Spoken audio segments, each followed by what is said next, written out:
Okay, so we are on our fifth technique for your visual journals. We are down here with weaving paper. That was our last one we have listed. So today what I'm going to show you guys is how to weave paper. For those of you who haven't woven in a while, here's a little example of a paper weaving. When we weave, we have a loom, which is what we weave on, and then we have our wefts, or our material that we weave through the loom, okay? In this example, the paper becomes the loom or the page within your journal, okay? Because that is what's going to hold all of your paper strips, and that is what we weave through. So here is what it looks like from the back side. You can see I've cut the paper into sections while still leaving it attached at the top and bottom end. And then I have woven another paper into that loom base, okay? On this one I chose to create my loom, and then I selected my paper that I was going to weave through my loom, and then later I went through and drew on top of it, okay? You can definitely choose to do that however you want to use the weaving technique. As long as you are trying that out, that is our goal. So in order to weave, first thing you need to do is find a page that doesn't have anything behind it, okay? So it's a page that's completely single, okay? We are also going to do this only on one page, okay? Once you have found a page that does not have anything on the front or back of it, okay, we're going to go through the first couple steps here. So first what we're going to do is trace a template onto the page. You want to make sure you center the template. Then we are going to trace the template on the paper you choose to weave, or that makes the wefts, what I am weaving with. Remember, our page is the loom. What I am weaving with is the weft, or the extra paper, okay? So then we are going to mark 1/2 inch using a ruler to create the strips of paper that we will weave onto our page, and then we will cut it into strips.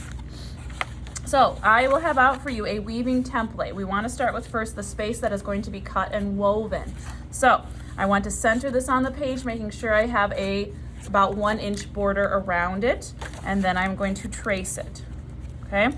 It's very important that you keep a small space that is going to be woven, so that way you can control the size of the strips you are going to be weaving with, and also that everything is one piece in the end, okay? So I have now traced it onto my page. My next step is to trace my template onto a piece of paper I'd like to weave with, okay? So you can choose a magazine, you can choose a patterned paper. For this example, I just chose a magazine page that I wanted to work with, okay? And this one I can just kind of show you, I've gone through the steps already. Place your template vertically on whatever page you are going to use. And then what I'm going to do is take a ruler and mark every 1/2 inch. Notice I'm using a smaller ruler. So I've placed my template at this edge of this page, and I've marked every 1/2 inch across the top, and I've marked every 1/2 inch across the bottom. Then I've turned my ruler vertically and made the columns, okay? You will then cut that out.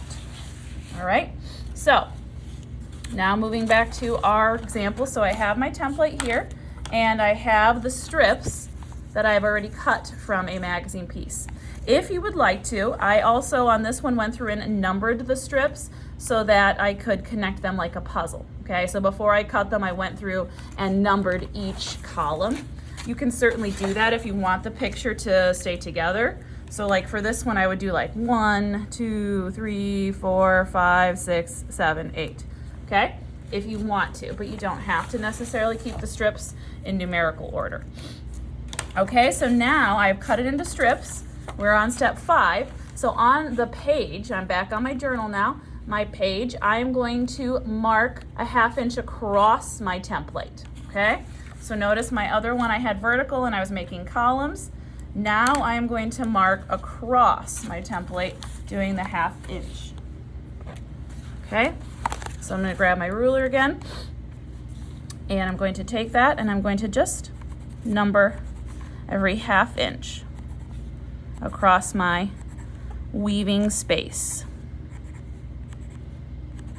Okay, and to make sure everything of course is going to be even, I'm going to slide down and now do the same thing across the bottom part of my little rectangle template here.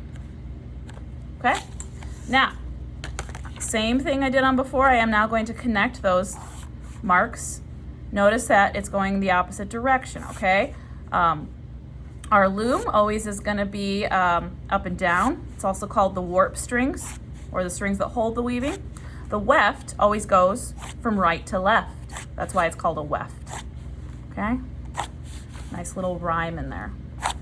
Okay, so now in order to be able to cut these without cutting the outside of my page so everything stays connected, I'm going to fold my page. So I'm on step 6, I'm going to fold this page. Simply pick it up, and I'm going to do my best to kind of line up the end with my seam of my journal there and crease it, okay? Now I'm on step 7, I'm going to cut on my lines at the fold.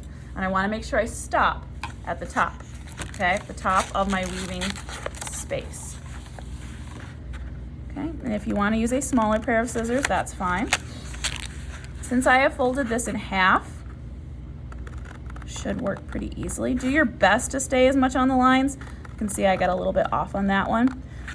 Weaving is somewhat forgiving. Of course, you're going to get a better like woven area if all of your strips and warp strings are the same. So that's why we're trying to measure everything out here, so at least it's pretty close. All right. I'm almost on my last one here. Okay, so now you can see I've cut those. I've stopped at the top of my weaving template space, and I'm going to unfold it now. You might even want to kind of bend it back the other direction so that it's not going to pop up on you too much. Okay? All right, so now we are on our final step where we're going to weave our wefts, or our spare paper we have chosen, across our loom, which in this case is our page. Okay?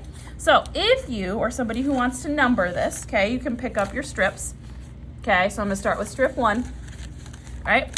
I'm going to go from left to right, and I'm going to start over my first section here, and I'm going to lift up the second section. Our pattern is over, under, over, under.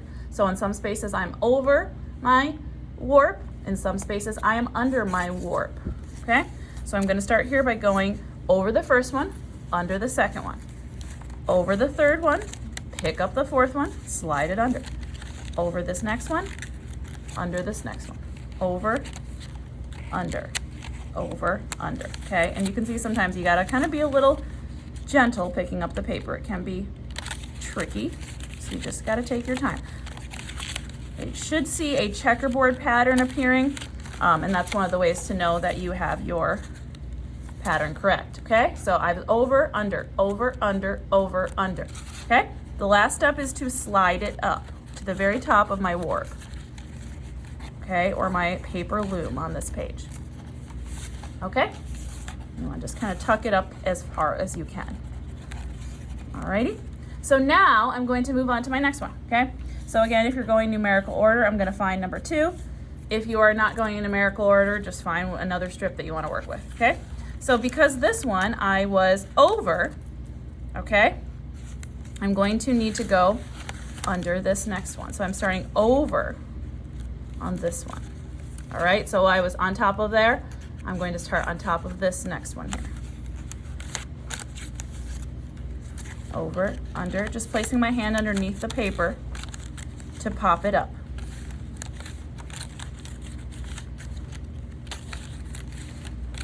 Once you kind of get the base of how to do this, people can create like a shape and turn that into a loom. A lot of different fun ways that you can do this. Okay, so I'm going to slide that back up so that it's touching the bottom of my last one, and I can kind of see that checkerboard pattern. Okay, so this one technically should not be there, okay? So I'm going to go ahead and lift it and pop it underneath. Okay, so I've tucked that edge underneath there because I have a piece there, so this one should be under, okay? All right, so I'm gonna keep going across. The last thing you would wanna do is take a little bit of glue once you're done weaving, and I just put a little dot on the little tabs at the end to help so things don't slide down, okay? Again, it's just kind of a fun thing to try.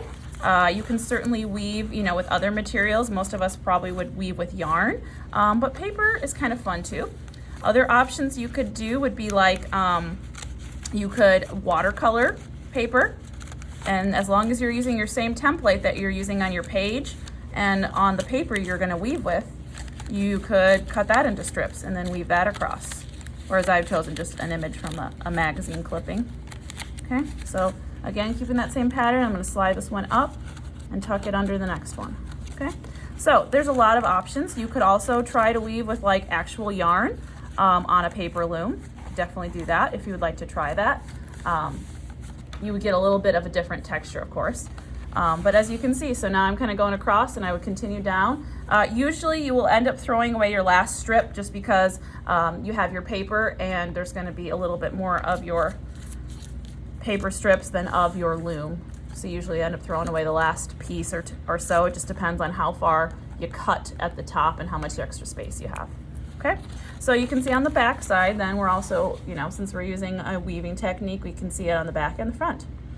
All right, so once you have tried weaving, figure out what you would like to do with this image. You could create images in the white spaces of your loom. You could create something around the frame.